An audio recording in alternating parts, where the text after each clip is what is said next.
tujejwe gukurikirana ku munsi kurwanya no gukinga kiza coronavirus wakoranye aho twarabiye hamwe aho duteje ikivi. Rero muri bikuru twarabiye hamwe hariho icambere cyo kuraba aho ibikorwa bigeze baciye hirya no hino biharuburo. Turabona yuko aha mu Burundi abantu bipimisha ari benshi kandi bakiri ari benshi, ariko hariho umugwi nkuko nyine cyubahiro umukuru w'igihugu cyacu Burundi yabishikirije itariki imwe y'ukwezi kwa gatanu, wabo twita abanyabirato abize cyangwa abadandaji bakuru tubona batipimisha ari benshi nkuko abenegihugu babigira.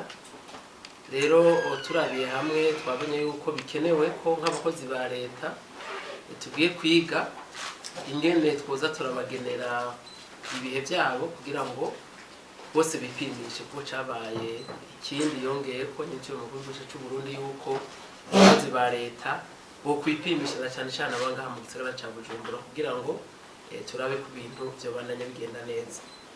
Rero mu bigiye gukorwa icambere nuko tumaze kubona yuko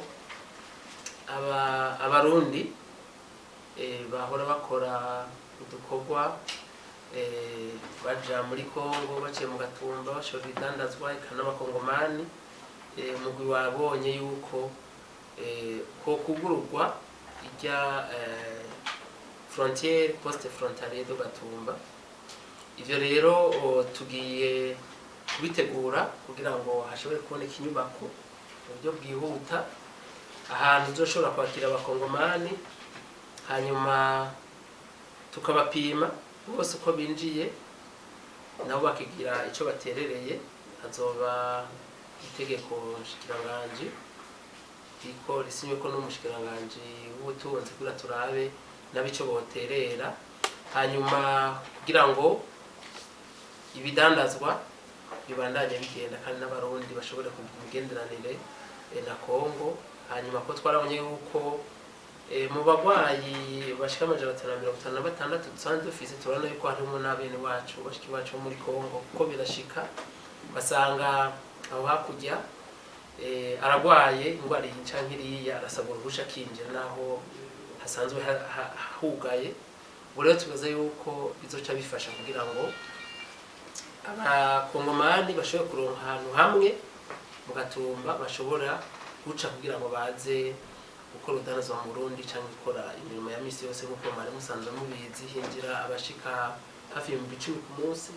Rero bisaba kwitegura, ubu bwavuga tugiye kubishira mu buryo hashobora kuboneka inyubako bashobora kwicara tukazobapima bagaheza bakinjira mu Burundi, cyangwa abarundi bavuye muri Kongo bashobora kwinjirana kujya mupaka. Iki naco twashitse ko hariho umugambi ikigega mpuzamakungu Fonds Mondial gisanzwe kiriko kirafasha kw'isi yose mu kurwanya ingwara y'igituntu, ingwara ya malaria hamwe n'umugera wa sida. Baremereye Burundi novuga gufasha kubera ko babonye yuko hari imigambi myiza leta y'Uburundi yafashe kurwanya covid, aho bemeye amafaranga yara ku miliyoni 17 z'amafaranga y'Abanyamerika mu buryo bwihuta, ariko bakaba badusabye ko twandika umugambi utarenza miliyoni 1.2 y'amafaranga y'Abanyamerika. Uwo mugambi rero twaciye tuwandika, mugabo basabye yuko nawe nyene uca muri uwo mugwi w'igihugu ukawuhezagira. Muri uwo mugambi rero twaciye twashikirije n'umugambi twaciye tubona ko vyoba vyiza tuguze gusa amatest kugira ngo yo gupima kugira ngo binyaruke. Aho rero tuzotanga ejo kugira ngo biciye muri PNID baco bagutugurira amatest ashobora gupima abantu 190. Hariho n'ikindi twarabiye hamwe kuko leta y'u Burundi yaratumye ko vyihuta amatest ibyo bita test rapide zishika 100. Ivyo bigatosha bidufasha kugira ngo turabe yuko cyane cyane mu gisagara abantu bose bakeneye kwipimisha byihuta bashobora gupimwa bitagoranye kuko uko nabivuze abanyeshuri bakiri 60 babipimishije.